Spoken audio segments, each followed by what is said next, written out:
So the holidays are done and life is getting back to normal, and I'm starting to get that age-old question, how's the market? I'm Dean Fuller with the Dean Fuller Real Estate Team and RE/MAX Little Oak Realty, and I'm here to explain the numbers in your Abbotsford January 2019 market snapshot. Now, like most things in life, numbers without perspective are meaningless. So what we're going to do is we're going to look at last month and compare it to the month before for a shorter term comparison, and then we're going to compare it to the same month a year ago for a longer term comparison. So let's start with Abbotsford's detached home market. Last month we had 272 active listings, which is down 31% from November, but only down 8% from December of last year.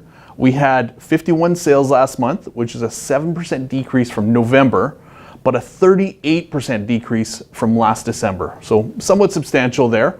The benchmark price is $793,000, which is down just over 1% from November, but within a few $100s of what we saw in December last year. On average, homes that sold last month took 46 days to do so. In November, that was 35 days, and only 25 days in December of last year. All right, and finally, let's take a look at Abbotsford's condo market. Last month, we saw 217 active listings, down 24% from November, but an incredible 487% higher than last December.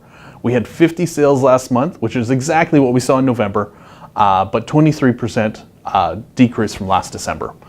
The benchmark price is $314,000, down about 2% from November, but still 10% higher than we saw last year. On average, homes that sold last month and the month before took 43 days to sell.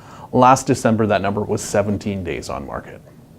All right, now let's take a look at Abbotsford's townhouse market. Last month, we had 113 active listings, which is down 28.5% from November, but up substantially 135% higher than last December. We had 35 sales last month, which is actually up 30% from November, but exactly the same as what we saw last December. The benchmark price is $383,000, which is down 2% from November, but still up 8% from this time last year. And the average number of days it took to sell a townhouse last month was 45 days, up from 32 in November and 23 last December. Overall, through all the property types that we've discussed here, based on active inventory levels and the number of sales we saw last month, we have 4.5 months of active inventory. So in other words, if nothing else came on the market and sales levels stayed the same, it would take 4.5 months to sell out of all our current inventory. That's not a horrible number, but it's worse than it's been in quite a while. That means that if you're looking to sell your house right now, it is more important than it has been in a long time to hire a realtor with a great marketing plan who can get as many eyeballs on your property as possible and who can price it properly for today's market. I'm Dean Fuller with your Abbotsford January 2019 market update. See you next time.